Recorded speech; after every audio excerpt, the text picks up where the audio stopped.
Hi everyone, Dr. Suneel Dhand, internal medicine physician. Welcome to another video. Crucial blood tests to get. As I've said many times before, I have no interest whatsoever in regular healthcare interactions. I go outside of the system and get my own blood tests done every 12 to 18 months or so. And that really says something because since I arrived in the United States, I have excellent healthcare insurance and the blood tests would all be paid for. But what am I going to do? Get the blood test done and then sit down with a regular primary care doctor who barely has any time with me and is going through a tick box of questions to ask. They won't get to know me. They will mindlessly go through their protocol as they have to do really within our current system. And then they will want to throw all of their recommendations at me, including injections. No, thank you. I would rather think things through myself and be my own doctor. But of course, I understand that everybody doesn't have this advantage. I'm a physician myself, and I know what crucial blood tests to get every 12 to 18 months or so. And in countries like the United States and United Kingdom, it's very easy to order your own blood tests. You don't need a doctor's order. And I've used various companies in the United States, including Quest, but there are many facilities in most areas.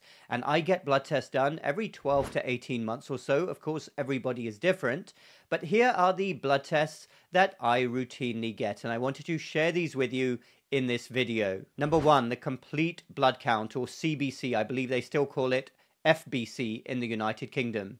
And this looks for crucial components in the blood, including hemoglobin, are your red blood cells at an adequate level? White cell count, which is a marker of infection or inflammation, it goes up if you have either of those.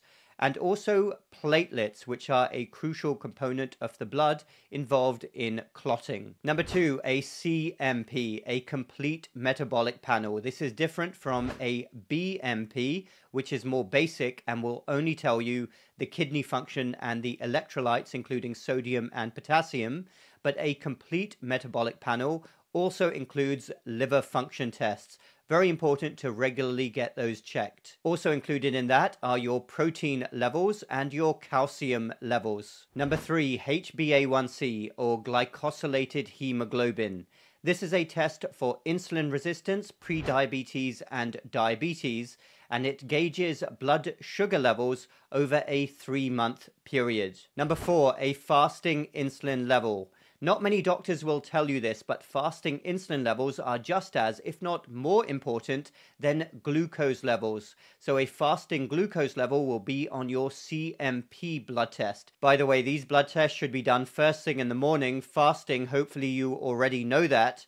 And a fasting insulin level coupled with a fasting glucose level will enable the calculation of the HOMA-IR, which is a very important calculation for insulin resistance syndrome. We don't use it anywhere nearly enough, and I've made videos about this crucial blood test before. Number five, a vitamin D level. Millions of people out there are walking around with suboptimal vitamin D levels.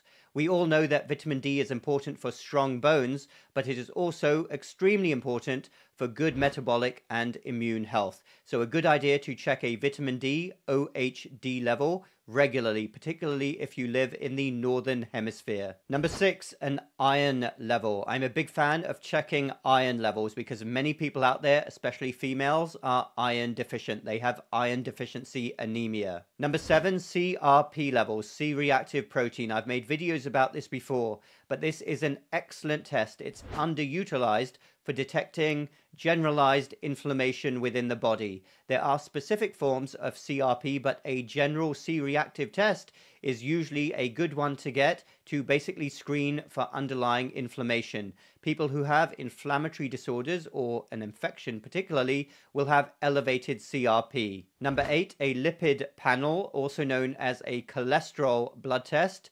I put this way down the list because I'm not a huge believer in the lipid cholesterol hypothesis. I believe we're way too aggressive at treating this, and we focus on band-aids and treating numbers rather than getting at the root cause of the problem.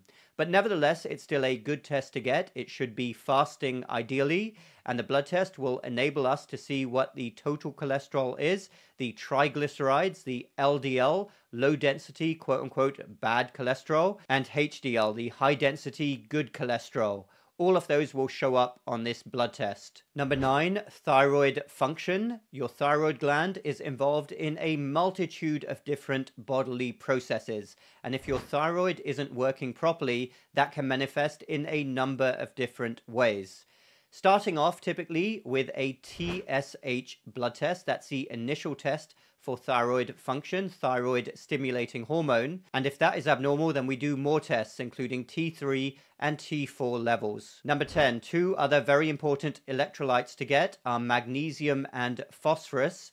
A lot of people out there are walking around with low magnesium and low phosphorus levels. And in my opinion, it's a very good idea to get a baseline measurement to see what the numbers are and whether any supplementation is required. Number 11, testosterone levels. This is an important blood test for men of all ages to check because for a number of reasons, testosterone levels are decreasing across the board, primarily due to the environment. A toxic food environment and also other environmental factors are leading to testosterone levels decreasing, and particularly if any man out there is having symptoms including lethargy, then testosterone is a good idea to check. So those are some blood tests that I consider very important to check. And of course, everybody is different. Some people may need other blood tests. Some people may need blood tests less frequently. Some people may need blood tests more frequently. But because so many people have asked me, when you go outside the system, what blood tests do you consider important? I wanted to share that video with you. Thanks everyone for watching. Feel free to comment down below. Check out my free guide, 10 ways to stay away from doctors with a focus on metabolic health. That link is down below. Also check out my website and my newsletter. All the links are down below in the description. Hit the like button if you like this video and the bell button for more similar videos in the future. Stay strong everyone, and we will speak again in the next video.